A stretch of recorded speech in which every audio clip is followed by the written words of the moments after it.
Hello, Wonderhussy here, in the middle of the desert, on a beautiful, snowy winter's day. How about that? Those are the White Mountains, and right now I'd say they're living up to their name. Totally blanketed in a fresh, magical coat of beautiful white snow. And fortunately for me, I'm not headed up into the White Mountains. Nope. I'm headed over here on the opposite side of the valley to a place called the Sump. That's right, the Sump. Not a very glamorous or appealing name, but believe it or not, this is the second time I've tried to come here because it's actually a very interesting geologic curiosity. Apparently, this is a petrified swamp. That's right, there was a swamp here 25 million years ago. Before this was basically a desert. There were trees here, there was water here. It was part of a giant prehistoric lake, I think called Lake Esmeralda. We're in Esmeralda County. Anyway, apparently the trees and the, organic matter compressed over the years, and then there was some big volcanic eruption and it was covered in ash, and I'm not exactly sure what led to the petrification of this swamp, but, well, it's petrified now and it's supposed to be pretty cool to look at. The first time I came here, it was too freaking hot. It was, I think it was last May. And I actually came here to the same parking spot and got out and looked at the trail ahead. And, well, you can imagine if there wasn't snow on the mountains behind you, well, this would be a very hot, barren, shadeless landscape. So I decided to abort mission that time and just come back when weather was cooler. And so here I am. Now, according to all the directions I read online, you can park right here at the top of this wash. One blog I read said you could even drive up the wash as far as you feel safe doing, but I don't know. We did just get some weather. It's probably pretty soft and muddy down here. Yeah, see, you can tell there was quite a bit of water coming down this wash not too long ago. And I sure wouldn't want to drive on, well, not only would I not want to mess up all these cool, watery, stripy formations, but I also wouldn't want to get stuck. It's only supposed to be about 1.5 miles to this petrified swamp, so I'm just gonna hoof it.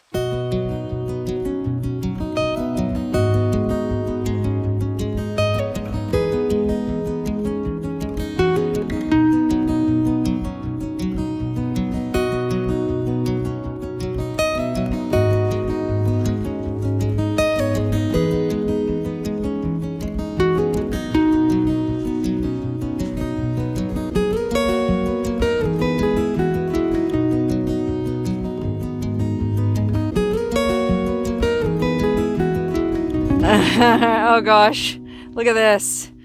There's one of those BLM signs that says limited use area, all vehicles limited to existing roads. Okay, by that they mean they don't want you driving your side by side or your dirt bike all over these hills willy-nilly. Presumably it's okay to drive up the wash, according to the blogs that I read it was, but whatever the case, just because there's a sign there doesn't mean people are going to obey it. I mean, you can see right behind the sign. The hillside is crisscrossed with what looks to be dirt bike tracks and 3 very telling letters. Okay, if you're from America, I probably don't need to tell you what FJB stands for. Let's just say it's a not very nice thing to say about the president. And I guess it's just these off-roaders' way of expressing their displeasure with the fact that they can't ride their toys wherever they want. And yeah, a lot of times I do think those regulations are kind of silly. But in this case, I don't know. I mean, we're going to a petrified swamp. It seems to me like it's a pretty cool place, worthy of preserving. So not being able to drive my car up here doesn't bother me at all. I mean, certainly doesn't bother me enough that I would bring a can of spray paint out here and voice my displeasure on the innocent desert hillside. But that's just me.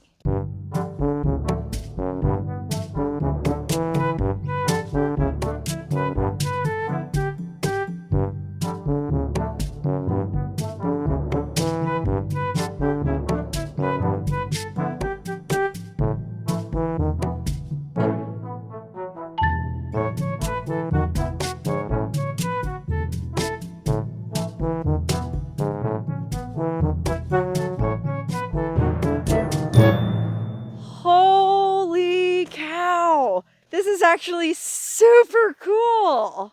Look at this landscape. This is wild. I think these spires here are supposed to be petrified trees from the swamp. Pretty sure that's what I read online.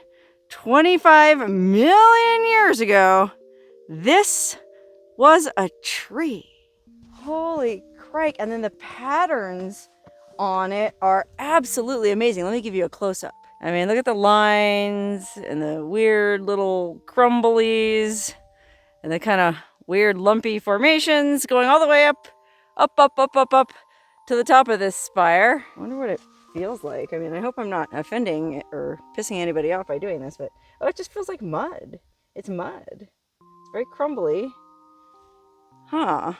Well, how is this a petrified tree? Maybe it's just covered in mud because of the... I mean, it did rain. Obviously, there's all the snow. There was some precipitation here. Oh, wow, and then look down here. There's still some little pockets of snow left, hidden in amongst these... I mean, these formations are absolutely beautiful. I mean, yeah, I guess I'm basically just oohing and awing over a bunch of mud hills, but I don't know. I think these shapes are cool. And yeah, I'm here at midday. It's just about 1 o'clock. So if I was here closer to sunset, or if I'd been here closer to sunrise, you know, it might have been more impressive, but I still think it's pretty cool. Oh my gosh, wow. So it's basically just like this rugged sort of canyon wonderland. Oh, see these orange colored rocks over here?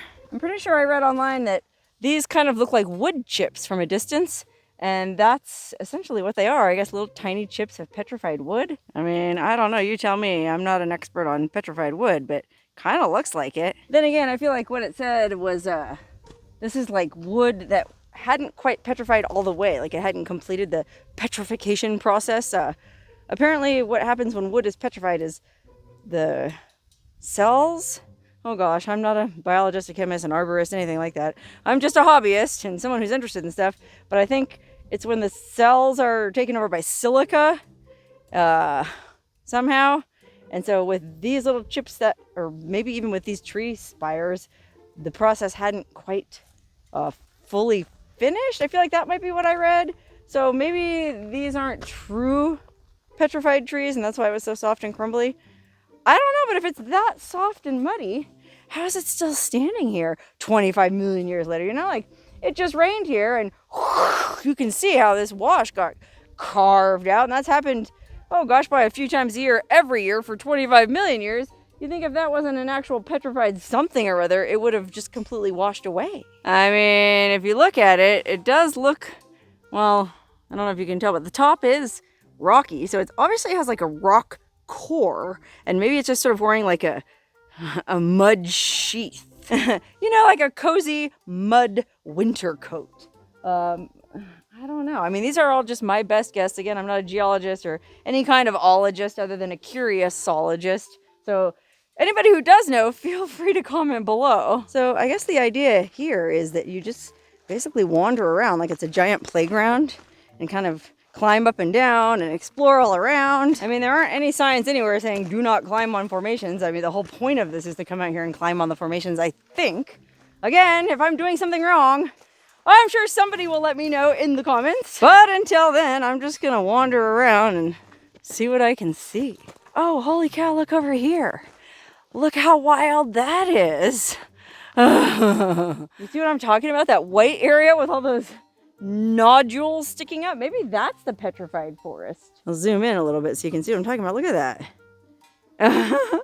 It looks like petrified yucca plants or almost, oh, you know what it kind of reminds me of? And I'm not a religious person and I'm not that familiar with the Bible, but isn't there a story in the Bible about Lot, a guy named Lot and his wife, and they have to leave the town that they're from, and I guess God tells them, don't look back.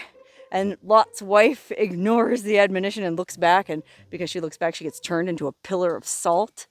Isn't that in the Bible? Well, that's what those look like. Those look like lots of Lot's wives turned into pillars of salt. How about that? Okay, I kind of want to go check out those things up close and personal.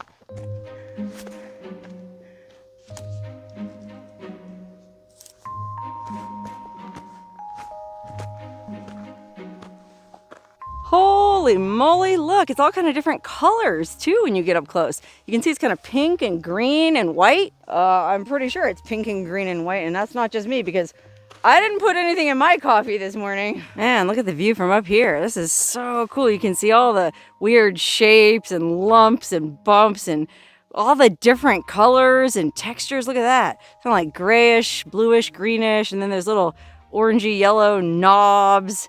And then it looks like there's even like white kind of sand or gypsum or something coming down there. Okay, anyway, let's check out one of these spiry things up close and personal. Oh, it's rough. Oh, it's a little bit crumbly. See, this piece just broke right off. It's pretty soft, but it's not super soft, you know? So, golly, I don't know if these are the petrified trees or what. I am confused. But I'll say this, I'm having a lot of fun being confused here.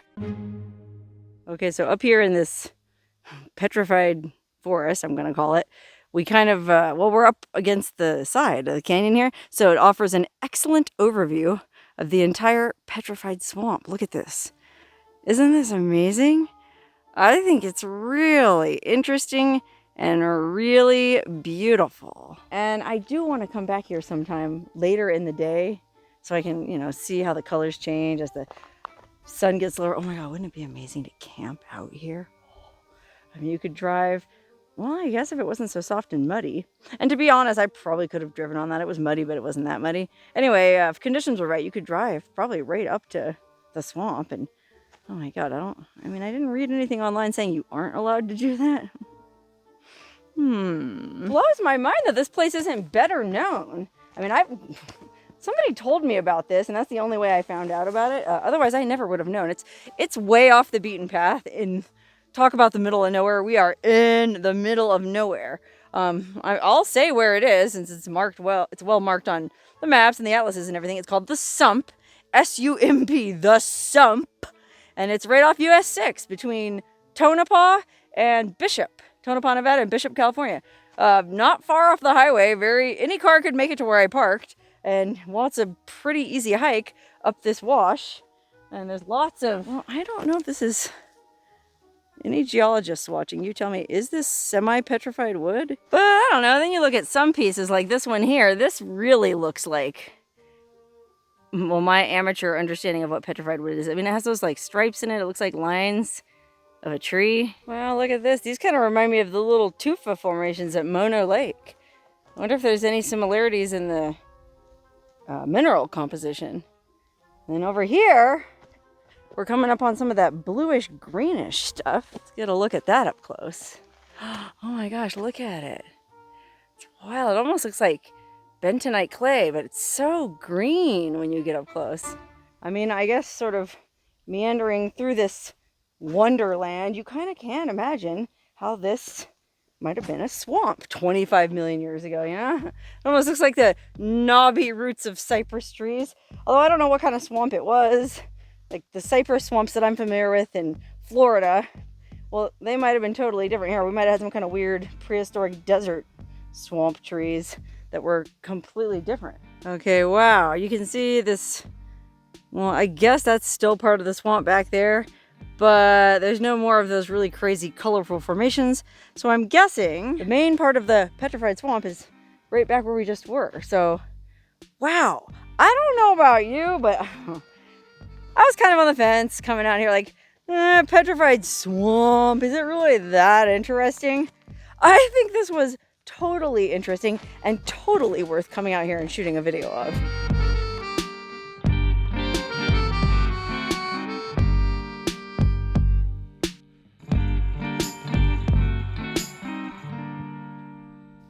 Okay, wowzers! I could spend all afternoon and all evening poking around these mysterious formations and spires, and well, like I said, I think this would be an amazing place to camp, but unfortunately I gotta drive back home to Death Valley, and I'm still about 3 hours away, and it gets dark early here in the wintertime, and with all that snow on them there hills, well, I don't want to get stuck driving in the dark. So I'm just gonna take my leave of this amazing, mysterious, petrified swamp, or Sump, as it's popularly known. I wonder why they call it the Sump and not the Petrified Swamp. You know, it's all about branding. If it was called Petrified Swamp, well, it'd probably be as popular as Goblin Valley. You know, every Tom, Dick, and Harry would be out here taking art nude photos of half-baked dinglings.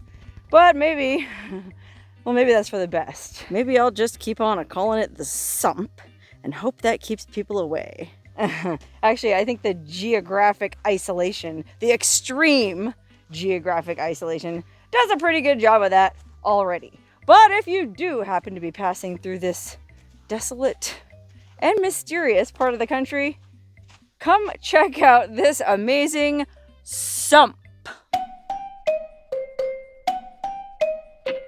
Okay, well, while I was hiking back to my car, I think I figured out what's going on here regarding motor vehicles. So there's a bunch of signs here that say no motor vehicles beyond this point, and the Sump is very clearly behind them. Now, if you came the way I did, hiking up that wash, it never said no motor vehicles, so you'd probably be forgiven for misinterpreting that and just, thinking you could drive all the way up here. I think there's another access road here, though. There's some, looks like kind of like tire tracks. So maybe if you come over this way, people think it's like a shortcut or something. They can just drive right up there. But I'm going to go ahead and say these signs are pretty clear. You're not supposed to drive all the way to the Sump. So that means, unfortunately, well, it doesn't say no camping.